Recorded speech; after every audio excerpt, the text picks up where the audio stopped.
Fala, investidores, sejam muito bem-vindos ao canal Planileiro Investidor. Eu sou Adriano Costa e nesse vídeo nós vamos falar do relatório gerencial de novembro de 2023, que acabou de sair aí no início desse ano, do fundo Betal11, fundo de agrologística. Vamos ver aqui algumas atualizações referentes a esse fundo, tá? Então fique conosco aí. Se você gosta desse tipo de assunto, se inscreva no canal, ative as notificações, deixe o seu like, é tudo de graça, mas você ajuda muito a gente aqui no canal. E também o link do nosso grupo do Telegram tá na descrição do vídeo, assim como o link também desse relatório gerencial e também das nossas redes sociais. Se inscreva lá e em curta distância. Vamos lá então. Betal11, fundo aí que caiu muito de preço aí no mercado em novembro e no início de dezembro, né? A gente vai ver qual foi a performance dele, né? Nesse mês de dezembro né, pegando aí a evolução dele nesse mês de dezembro, mas o relatório vai falar da performance dele no mês de novembro, ok? Fundo que anuncia seus proventos ali próximo ao 15º dia útil aproximadamente, então mais para a segunda quinzena do mês, e pagou no último dia 27, ok? Então, ó, o fundo que investe na cadeia do agronegócio, né? Mas não é um fiagro, só que ele foca na área logística. Lá na área logística há um setor um déficit muito alto. A gente sempre fala aqui, frisa em todos os relatórios do Beta11, é um setor com um déficit muito alto no Brasil, né? Com falta de infraestrutura de armazenagem, principalmente, por isso o país não consegue produzir mais ainda do que ele produz, tá?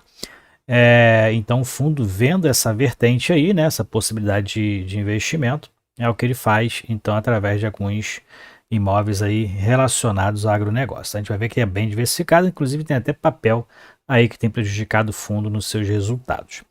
Um fundo que tem desde fevereiro de 21, administrado pela BTG Pactual, também gerido pela BTG Pactual, tem uma taxa de administração que inclui taxa de gestão que é sobre o valor de mercado, porque ele integra o IFIX de 1,10%, não tem taxa de performance e só fez a emissão inicial mesmo, só fez o IPO, não tem outras emissões, tem quase 6 milhões de cotas emitidas, é um fundo na base 100, né? E o código de negociação na bolsa é BTAL11, prazo de duração indeterminada, e é para investidores em geral. Bom, vamos seguir aqui, mas antes queria dar uma olhada com vocês aqui no gráfico do preço dos últimos pregões do Betal11, tá bom? Vamos dar uma olhada aqui no Status Invest. Aqui está o gráfico do fundo, né? O fundo que chegou a bater aí, ó, R$ 72. Esse valor aqui foi no mês de dezembro, aqui, ó, 4 de dezembro aproximadamente, ele batendo R$ 4, tá bom? Menor valor aí de fechamento, né, dos últimos 12 meses. A gente verifica que o fundo então deu uma estilingada aqui nos últimos dias do ano, assim como a maioria dos fundos subiu nesse fim de ano, tá? E fechou aí, ó, hoje, dia 3 de janeiro, cotado a 79,79, foi o fechamento do dia 3 de janeiro, mas ele começou a subir aqui a partir do dia 23, tá? Subiu aí como os outros fundos também subiram, tá? Então, o fundo chegou a bater 72, deu uma subida aí em torno de 10%, né? Desde o dia 4 aí em dezembro, ó, quase, mais de 10%, quase 11% de alta nesses últimos 30 dias. Bom, vamos voltar lá para o relatório. Então a gente vê aqui os destaques do mês de novembro, né? 437 milhões foi o valor de mercado, porque o encerramento da cota foi de R$ 73 lá no fim de novembro, o valor patrimonial 628, o fundo está em torno aí, então, de 30% abaixo do seu valor patrimonial, que é quase R$ 105. Então o fundo está bem abaixo do valor patrimonial por causa dos rendimentos, basicamente, né? Os rendimentos derrubam muito o preço de mercado e a queda dos rendimentos aqui, a inadimplência de um CRI, foi o que ocasionou principalmente essa queda do Betal11 nas últimas semanas, tá? Desde outubro, na verdade. O dividend yield mesmo assim está acima de 10,5%, são quase 45.500 investidores atualmente. Eu não sou cotista do Betal11, e o prazo de vencimento médio dos seus contratos, que são todos atípicos, né? 8 anos e meio. São 11 ativos, né? Tem entre eles 2 CRIs. A liquidez média no mercado secundário está em torno de 1 milhão aí foi em torno de 1 milhão nesse mês de novembro, 100% de contratos atípicos e 450 mil toneladas de capacidade estática.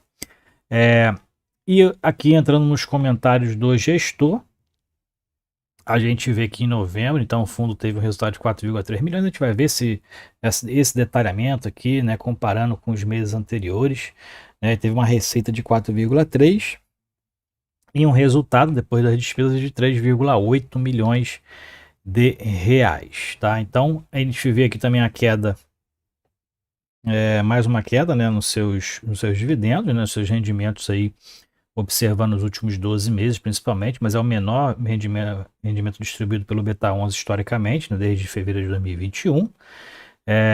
O fundo, então, reduziu aí seus rendimentos por conta desse baixo resultado de inadimplência. Também o fundo segue em não realizar operações táticas, né, através de compra e venda de CRIs, tá? Porque tem 2 CRIs na carteira, né? Ele deve ter várias cotas desses CRIs, então ele faz ali uma operação tática de ganho no mercado secundário e não fez dessa vez, não tem feito, na verdade, pelo menos os últimos 3 meses de resultado que a gente vê setembro, outubro e novembro, a gente não viu esses resultados lá complementando a receita do fundo. No CRI Serpasa segue aí a venda dos ativos imobiliários dos sócios, porque nesse CRI aqui as garantias, né, é a alienação fiduciária do imóvel rural e também fiança dos acionistas. Então, eles têm procurado aí vender alguns ativos para fortalecer o caixa da empresa, né? E aí sim cumprir então com as obrigações junto com o CRI, né? Junto com esse financiamento. Então, a gente tem acompanhado isso aí já há alguns meses e não tem resolução, não tem nenhuma resolução aí que a gente tem visto, não tem nenhuma evolução que a gente viu para sanear essa dívida aí que no CRI Serpasa. E falar aqui sobre o resultado de novembro, né? Então, R$ 73,00 foi a cota de fechamento, o fundo nos últimos 12 meses caiu 18,4%, na verdade a rentabilidade foi negativa em 18,4% contra 10,8% do IFIX, positivo, né? E aqui a gente verifica também sobre o patrimônio do fundo, né, que está em torno de 30% descontado, que eles chamam, né, mas está abaixo do valor patrimonial no mercado secundário. E ele também comenta aqui sobre o índice nacional de preços, né, que até que está estável aí, né, em torno de 0,28, 0,30. Era a expectativa, fechou novembro então com essa taxa aí, o IPCA, né, com esse indicador. E mais para baixo a gente verifica o volume financeiro e a concentração por ativo. Então o fundo tem um valor considerável nos CRIs, por isso esse impacto na receita do fundo, né, e essa redução dos rendimentos. Tem uma participação considerável aqui nos CRIs, a gente verifica que os imóveis aí tem 473 milhões em imóveis e quase 200 milhões em CRIs, tá? Em torno aí de 25% a 30% em CRIs. E o patrimônio líquido do fundo, né, eliminando aqui, na verdade, descontando as opções de compra, já que o fundo, né, adquire os imóveis, mas os antigos proprietários que ficam normalmente como arrendantes têm a opção de compra, e isso é lançado como uma obrigação do fundo, né, dentro do patrimônio, e reduz ali o patrimônio líquido, tá? E está em 628 milhões atualmente. Não tiveram alterações aqui em relação aos percentuais do portfólio, né? E a receita mensal ainda maior continua sendo a da Coruripe, né? De 15 centavos aí em torno, né?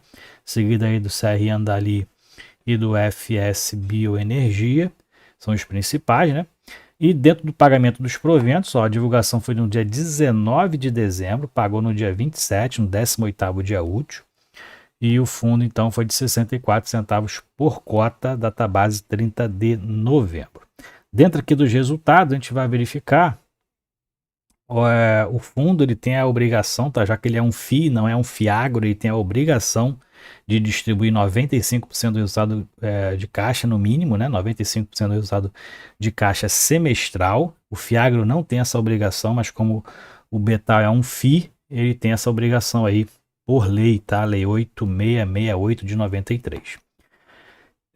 E o que a gente verifica aqui dentro dos resultados, né? O fundo manteve a receita imobiliária, não tem alterações na receita imobiliária. A receita do CRI tem essa variação, ó, esse mês foi menor do que outubro, então o fundo teve aqui renda fixa até um pouco melhor, né? Rendimento de caixa, não está fazendo ganho de capital nas vendas, compra e venda dos FIIs e dos CRIs, né, atualmente, e a receita foi de 4,3 milhões, despesas aqui também estabilizadas, e o resultado do fundo foi menor, então, de 3,8 milhões, resultado semelhante ao de setembro, porém o fundo distribuiu todo ele, né, 64 centavos, diferentemente aqui de setembro, que ele complementou, ele distribuiu 100% então do resultado em novembro, tá? A gente verifica que como os ganhos de capital é importante aqui na complementação da receita, né?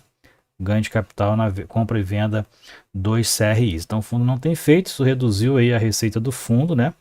Mesmo porque o CRI Serpasa deve estar bem desvalorizado por conta da inadimplência, né? E aqui a gente verifica que na composição do resultado do mês, o principal é a receita imobiliária, né? Sem a receita imobiliária aqui, o resultado seria ali em torno de 50 a 52 centavos, e se ele distribuísse 100% seria em torno disso aí, né? Entre 50 e 55 centavos, mas o CRI tem uma participação importante, né? E faz com que o fundo é de 11 centavos, por exemplo, aqui mesmo com a inadimplência, faz com que o fundo tenha um resultado de 64 centavos. Pelo valor de mercado, o fundo Tech está distribuindo um bom rendimento, tá? Pelo valor de mercado. Pelo valor patrimonial, realmente, está ali em torno de 0,6%. Não tivemos alterações também na composição dos ativos, né? Mantém-se ali os segmentos, né? Não tivemos alterações aqui em relação aos relatórios anteriores. Então, dentro da atualização aqui, não tem nenhuma atualização a ser feita, né? Todos os contratos, né, continuam sendo atípicos, ele é bem distribuído em relação ao perfil dos locatários e os tipos de ativo.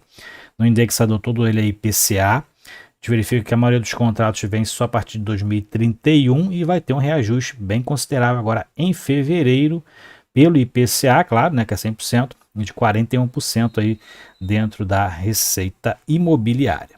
Aqui a localização geográfica também, a gente verifica que a maioria está em Goiás, né, em relação à receita imobiliária. E dentro do portfólio são 555 milhões em ativos adquiridos, cap rate médio, o retorno médio de 10,7% e o prazo médio de 8,5 anos. São esses daqui, né, esses ativos, são 11 ativos, sendo que 2 deles são CRIs, né, são CRIs, então aí que o fundo tem quase 200 milhões de reais. E a gente verifica que a liquidez média no mercado teve uma alta em novembro, né, já que o preço caiu, mas muitos aí então entrando no fundo. A gente verifica que foi de quase 21 milhões de reais o volume total no mês de novembro, e a média foi uma das maiores aqui, né, no semestre, né, 1 milhão de reais de liquidez média diária no mercado.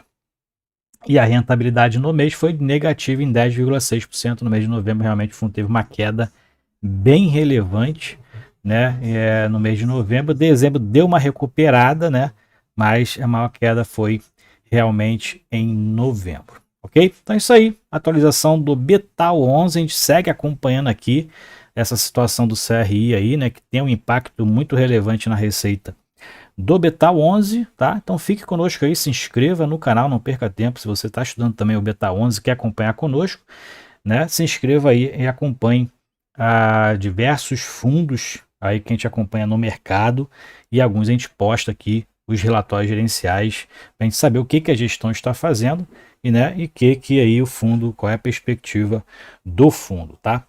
Tá uma boa oportunidade, na minha opinião, entrar no Betal11. O fundo tem ali ativos consolidados, mesmo que os CRIs aí não